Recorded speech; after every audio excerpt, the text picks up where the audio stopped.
To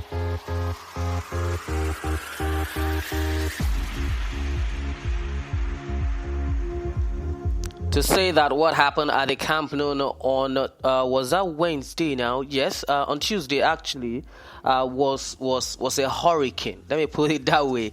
Would be an understatement. In the U.S., when the tropical storm hit any state in there, that hurricane will be named after whoever predicted the tropical storm. The tormentor in chief at Camp Nou on Tuesday is a certain Kylian Mbappe. So if I say that Hurricane Mbappe actually dismantled, smashed, destroyed the Camp Nou, it won't be it won't be too much, for me to say that. A week full of surprises, full of goals, full of football. It has come and it has gone. Looking up forward to the weekend of football. So many actions in England, in Spain, in Italy, and in Germany. Welcome to the podcast. It's Kickoff Podcast with me, Imole Ayofa Kayode. I'm joined by Hila Fisayo, who is happy and wishing that maybe by any chance Kylian Mbappe could join his Chelsea side. But I've been telling him he's dreaming, aren't you, Hila? How have you been? Well, it's good for someone to dream, and it's not a crime though. Yeah, it's not a crime if you dream and you work towards it. I believe your dream can actually come true. So I think Kylian Mbappe can still play for my Danny Chelsea. Welcome. Yeah. Thanks for having me, and thanks to everyone listening to us again. I'm so excited, happy that I'm here today, and I'm looking forward to these weekend games. So many actions in the weekend, but first off, let's review what happened during the week. Manchester, don't mind me. Did I say Manchester United? What is it with me and Manchester United? Anyway, moving on. Liverpool got back to winning ways. They won 2-0 against RB Leipzig. Yoruba used to say something that Oju to bat in money. I beg, moving on. Whoever is here, I don't know what that means, by the way. I don't know. Moving on, Leipzig were defeated by Liverpool 2-0. It ended. Goals from Mohamed Salah and Sadio Mane put Liverpool in charge. I'm sure they're going to qualify for the next round, barring any disaster. Dayot Upamecano didn't cover himself in glory. The guy that was just signed by Bayern Munich. In the end, a good one for Liverpool going forward. They are in the driving seat right now. All they needed to do is just to get a draw. Any kind of draw will see them through to the next round. And the other game happened at the Nou Camp. PSG away at Barcelona. The Nou Camp is no longer special. Kylian Mbappe told Mauricio Pochettino before the game, "Have you beaten them before?" Pochettino said, "Yes, once when I was still the manager of Espanyol." And Mbappe told him that tomorrow is going to be the second time, and he delivered on his promises. A hat-trick, a wonderful performance from the young man, and I'm sure it won't be too much if I say that Barcelona is out of this one, barring any miracle from Lionel Messi. Lionel Messi, he can still turn up, but I feel that it's impossible for Barcelona to go to the to Paris and score without conceding. It is absolutely impossible. Yela, am I wrong? Well, I think it's impossible, as you said, because PSG right now, Neymar that did the work for them when they trashed PSG 6-1 is now in PSG. So I think it's impossible for Barcelona to go through now, and I really don't want Barcelona to overwork Messi because they can't do it. On Wednesday, it ended Sevilla 2, Borussia Dortmund 3 in the UEFA Champions League. A certain Erling Braut Haaland, who we will be discussing shortly, actually scored twice for Borussia Dortmund to ensure that Borussia Dortmund are in the driving seat going into the second leg. And a surprise result in Portugal. Porto defeated Juventus by 2-1. A very, very poor performance from Juventus. Ronaldo didn't come to the party at all. And the away goal rule could count for something going back to, in the second leg. I still feel that that Juventus would qualify. Cristiano Ronaldo is still in there and is still fantastic. He's not a bad player overnight, so I feel that Juventus will still qualify. The other game was in the Premier League. Manchester City continued their impressive one. They won at Goodison Park by 3-1. So the game they had in hand, they are now on 24. They have not played the same number of games as Manchester United, who are in distant second. So they are now 10 points clear of Manchester United. Just so the question is, who now can stop Manchester City? Only Manchester City can stop Manchester City. We'll talk about Manchester City later on in the pod. Hila, the talking point from this week UEFA Champions League for me is Erling Haaland and Kylian Mbappe. The question everybody has been asking now is, are we now witnessing the change of guard?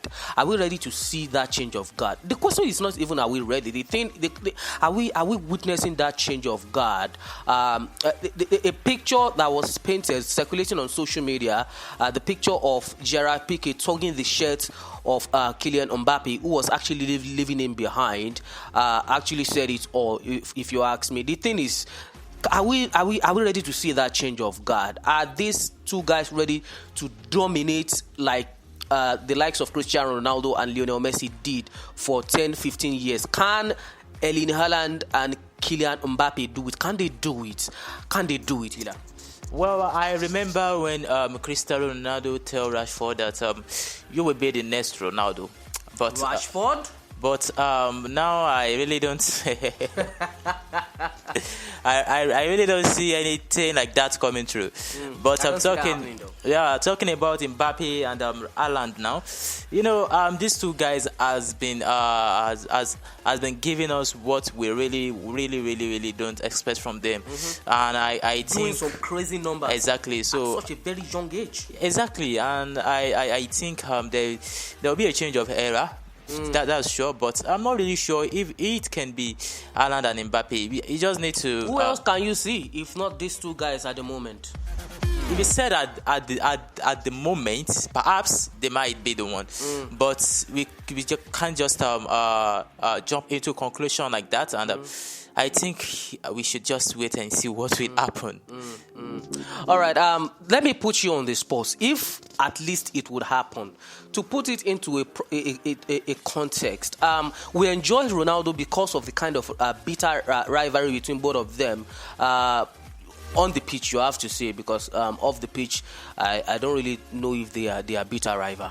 But on the pitch on the field of play, they are bitter rival. Ronaldo scores today, Messi goes into the next match and outscore him. So if we are going to see both of these guys dominate like Ronaldo and Messi did, don't you think both of them need to play for a rival club like Messi and Ronaldo did? You know, Ronaldo was at Real and Messi was at Barcelona.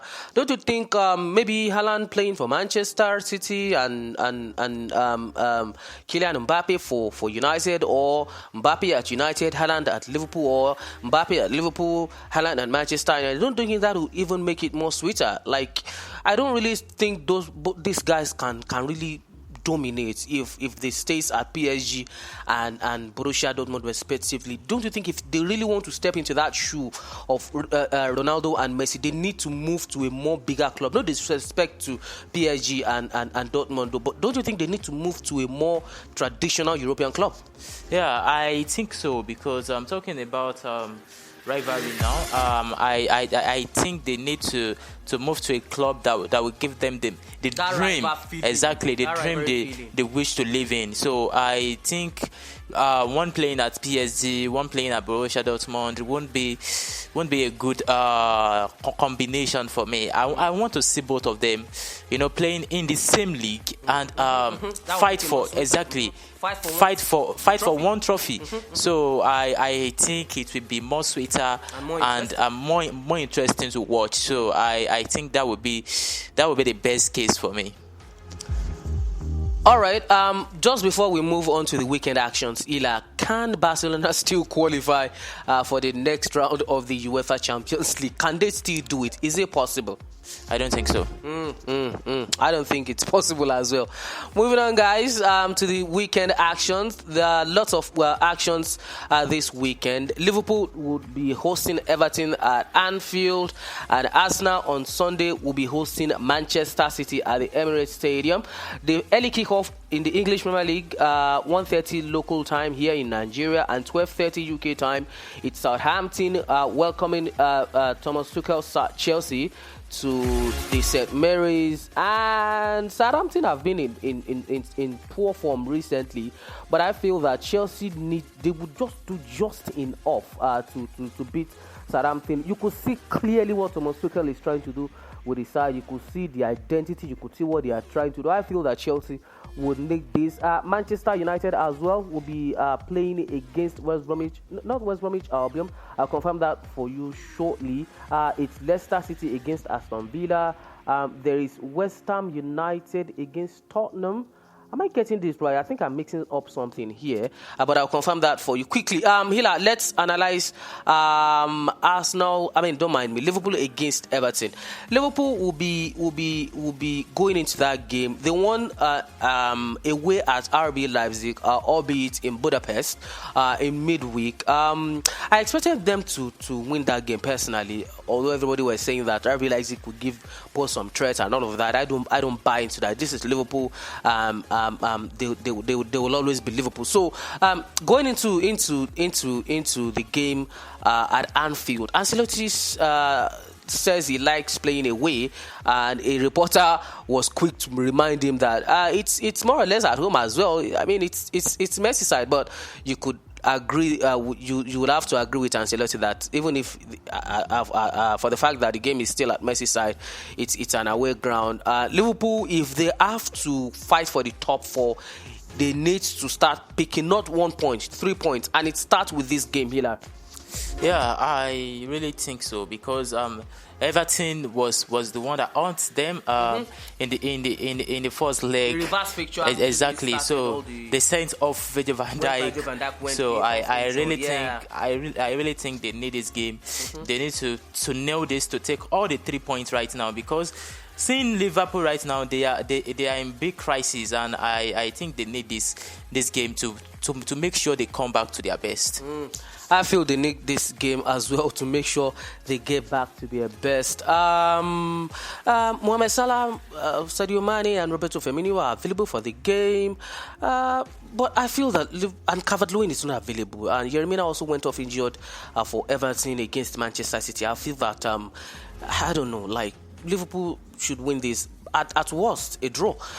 Moving up onto the Sunday fixture, it's Arsenal hosting Manchester City. High-flying Manchester City. They've broken a record set by Arsenal in 1987. Yeah, Man United facing Newcastle United. Thank you so much. Yeah, West Ham Tottenham Hotspur. Thank you so much. The record that Manchester City broke was set by Arsenal in 1987. Manchester City have now won 17 games on the bounce. Can they make it 18 against Arsenal here? Can they do it? Or can Arsenal just put an end to that winning streak? Well, I really don't think Arsenal are going to make this game tough for Man City, because Man City right now, their team is complete. They're flying high. Exactly. And there is one thing I'd like you and I to talk about quickly. We are pressed for time. If City are going to dominate England and the world and European football in times to come, don't you think they need a better striker than Gabriel Jesus? Perhaps Erling Haaland. I think so. I really don't think Jesus is one of those players they can rely on. He's not a natural, as in he doesn't. Anyway, that's the side of the podcast, guy. The next time you'll be hearing from us will be on Monday. Enjoy the weekend of football. Hila, your final word. Yeah, thanks for listening to us again, and I really appreciate this. I enjoy this, and I'm very sure you enjoy this too. Stay safe and make sure you say no to rape. Rape is a cause. Bye for now.